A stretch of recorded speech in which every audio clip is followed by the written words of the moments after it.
Hey everybody, good, welcome back to my channel and welcome if you are new. I try to focus mainly on travel, lifestyle and personal development kind of videos. In this video today, I want to talk about a trip to the dermatologist. If you actually just have some skin concerns that you want to go check out, then stick around to this video because I'm going to be sharing some of that and my experience going to the dermatologist here in Japan with you. Hit that like, share and subscribe button if you see videos that you like and that you want to keep watching or sharing. And let's just jump right into this video. My first visit to the dermatologist in Japan with NHI, National Health Insurance, cost me $26. Yeah, $26. You heard correctly, $26. My second visit was $62, and that's because it included the main thing that I actually went to the dermatologist to do, which was a CO2 laser. That was $62 US. Third time I went back to the dermatologist, I only paid like $3. I don't know why they charged me because I paid like $3 on my third visit. Yeah, I have my receipts here. I wanted to code the prices correctly for you guys. So these are my receipts from all the 3 visits that I did when I went to the dermatologist in Yokohama. My medication, they didn't cost a lot of money either with NHI. They were like $3 and $5. I had some really interesting spots under my eyes. They kind of looked like warts. At the time, I had something on my eye as well, like on both sides of my eye.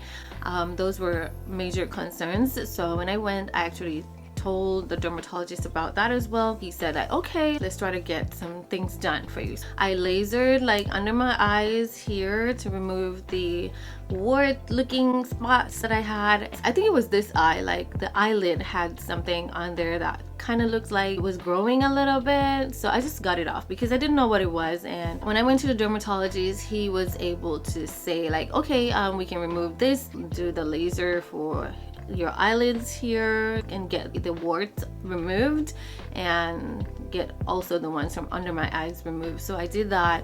I didn't do the right side because he had concerns about my skin and he wanted to see if they would heal quickly and so on. So I was like, okay, let's just do this side. Realized that the right side was just getting a bit uncomfortable, so I went back to the dermatologist this year. You have to sign up the customer form. It's kind of like mandatory everywhere. They want to know where you live. They want to know if you've been taking medications, what kind of medication you've been taking, if you're allergic to anything. They want to know everything medical history related. So yeah, be sure to fill out that form. They'll keep your information on record and they will also give you a card. So this is the card that I get at the dermatologist.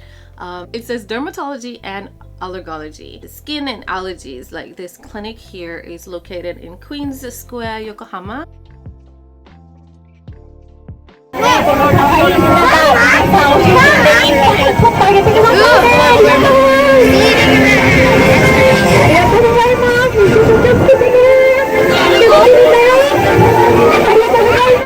And I highly recommend them because they're still here after so many years and after the pandemic situation. That kind of tells me that they're very popular and that people actually want to go there and get their skin concerns all cleared up. So yeah, that's the main reason why I recommend them, and I've also used their services. So far I haven't had any like issues. When I got there, signed up the customer information form, went in to see the dermatologist. He asked me like, do you speak Japanese? And I was like, no. He speaks English to me, so which is really good. He just told me like, the first thing we're gonna do is a blood test because we want to check to see if there are any issues before we actually start with the procedure. It's kind of like one of those things that you have to give consent to. You have to sign a paper that says yes, I'm gonna do this blood test and I'm giving them permission to do the procedure on my skin. Yeah, you have to like give consent. A week later, I went back. Blood test results are normal. Watch your iron levels. Like he was giving me advice. Kind of rare because when I go to a medical doctor, I do not get these advice. When you are in the dermatologist area, kind of like an open office space, and they just have curtains. For privacy reasons, they have the curtain and they pull it all the way up to secure one area, work area, and the other work area also has a curtain. And the only section that doesn't have a curtain is where you would go and do your blood test, but it's also semi blocked off. After I finished talking with the dermatologist, I went to the nurse, and then she was like, I'm gonna do your blood test. She explained everything. Like, these people are just so sweet and professional. Like, they will not do anything on you unless they explain it first. Like, she was like, okay, so I'm gonna do your blood test now, okay? So hold out your arm, and you know, she did her thing. My eyes were closed for half of this session because I'm not a fan of needles. When I was getting the COVID-19 shots, the nurse was like, are you okay? Are you okay? Are you okay? They were asking me if I was okay like 100 times because your girl was about to freak out. Back to the story. So I went to the area where she was about to take a sample of my blood because your girl was scared and had her eyes closed. It felt like it was about 500 years that she was doing this for, which was like, in reality, it was only like under 2 minutes. That was that. She got her sample. I saw the amount. I think she got a really good amount. They were gonna send that to the lab to get tested, and then when you go back to the dermatologist the following week, then they will tell you the results and they will do the procedure. A week later, I went back and they told me, okay, everything is fine. You don't have to worry about anything. We can do the procedure today. I went in, the dermatologist came and he did the procedure. The CO2 laser is very quick. It's like less than a minute. It took less than a minute to get the wart that I had on my eyelid off. Of course, he like gave me the anesthesia before, local anesthetic, numbed the area, and then he did his thing. Everything was off within record time. Then he was like, you can't really wash your face tonight, so when you take a shower, please try to make sure you do not get this side of your face wet or anything like that. Just wipe this area. And then he explained that he will be giving me some painkillers. After the procedure, the nurse came back again and she put on like a gauze. She showed me what she was using. She even showed me the cream that she was using at the time. And then I was able to leave. Just left the dermatologist. My face looks jacked up, but I got what I needed to get done, and that's amazing. My second CO2 laser done right here in Japan, Yokohama, yeah. Gotta go back to the doctor tomorrow, see what's up. I went to the store, to the drugstore, picked up the painkillers. I got the painkillers, got some antibiotics. It was about 4 days worth of antibiotics and a few painkillers that I should have been taking. I don't like pills at all. Let me just stick that right in there for a minute because this is very important.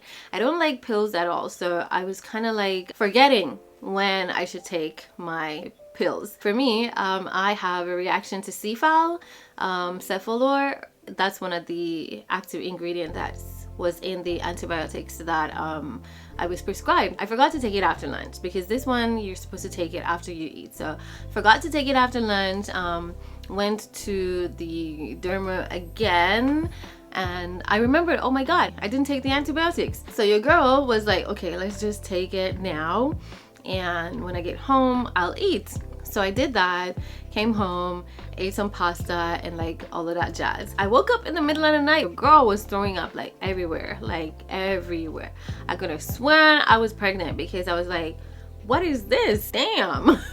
If you have been prescribed antibiotics that actually has C-fal in it, those are some of the side effects. Vomiting, I had a little shortness of breath as well, but I kind of know why that was because I'm asthmatic, and sometimes when I like get too warm or if I start itching parts of my body, then I usually start breathing like abnormally. So yeah, I know that was not the C-fal, but the C-fal, this ingredient in the antibiotics that was making me throw up was just because I didn't take it right after I ate lunch, which was what the pharmacist and the dermatologist recommended. Stick to the recommendations, the dosage, the times when you're supposed to take your medication so that you don't have any kind of weird reaction like I did, because you might think, oh, it's this and it's that, when it's just because you didn't take it right after you eat. Don't make that mistake. Try to make sure you take your meds right after you eat if the pharmacist says you're supposed to do so. These are all my medications that I got. Like everything is just laid out here, and the pharmacist, she made sure to circle like all the very important things that you need to remember about your medication, all in English. Like really cool. I really like how they did that. At the pharmacy, you can actually get everything in English. They ask you what language you would like, and I said English, so everything is in English. You can see the medicine name, you can actually see the dosage, you can see how caution, interaction, side effects. You can see everything on here. Skin itching, vomiting, acetaminophen, and the CFAL. You can see all the symptoms and all the side effects that you would have on all of the medications. So yeah, you can also check these to make sure that, yeah, if you're experiencing any side effects, that you can look on here. This prescription has all the information in English to tell you exactly what are the side effects of the actual medication that you're taking. So that's really cool, very inexpensive, and very useful for foreigners, because, you know, sometimes we struggle with the language. Some people are okay, some people are not. So that's really cool that they gave us all the information in English, especially about the medication, because we do want to know what we're taking. So that's really cool. So the day after the procedure, when I went back to the dermatologist and changed the gauze, they actually gave me like the ointment. They gave me a prescription for the ointment that I should buy to actually start changing the gauze by myself. So I was doing that for like a week, and then I went back to the dermatologist, and then he was like, okay, everything is fine, there are no infections, nothing, you just have to keep doing this, but you don't have to wear the gauze over your eye and stuff like that, which was really cool, because I was kind of starting to look like, you know, weird. So I actually was really happy that I didn't have to wear the gauze. Right now everything is all cleared up, skin is healed and everything. It was really cool. This is a paper that they gave me with all my appointment dates and times. I was supposed to get there like at 4, but because I was coming from work in the evenings, I got there like at 4:20. It wasn't a big deal because they had a space for me, but yeah, try to be early if you have these things to do. I also want to mention that they gave me information for aftercare. So after the CO2 laser, you get this paper right here to do everything by yourself at home and to get the best results. So that was really cool. Definitely recommend going to this particular dermatologist in Yokohama, Queens Square, Yokohama. If you want to find a dermatologist, Dermatology and Allergology clinic in Yokohama, there's one in Yokohama, Queens Square. I'm gonna leave that down in the description below, so that if you guys want to go there, that it'll be easy for you to find. Beautiful place, very nice staff. The CO2 laser is like really chill. Like I kind of feel like I would do that all the time because it's like super fast. The dermatologist, when he was trying to explain the treatments, he did mention other alternatives, which was really cool. I don't get that often at the medical doctor. If you go to a medical doctor, they just do what you come there to do, and they don't really give you a lot of information. But at the dermatologist, they actually gave you an alternative. Like he was like, well, I can actually give you a kind of liquid solution that would actually help with your situation, and it will take about 2 weeks. And I was like, that sounds good, but I want to do the CO2 laser, because when I do the CO2 laser, I know that everything is completely gone.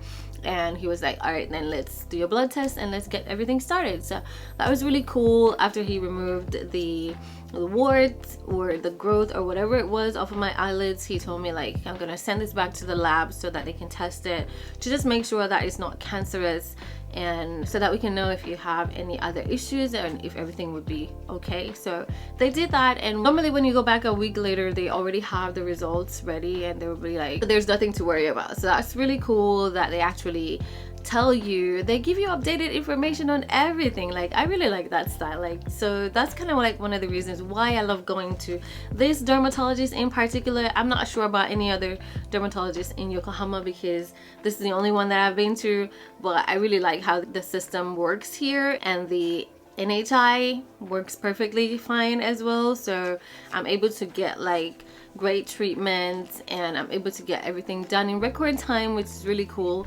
So yeah, I definitely recommend them. So if you're looking for a dermatologist and allergology clinic, like I mentioned before, there's one in Queen Square, Yokohama.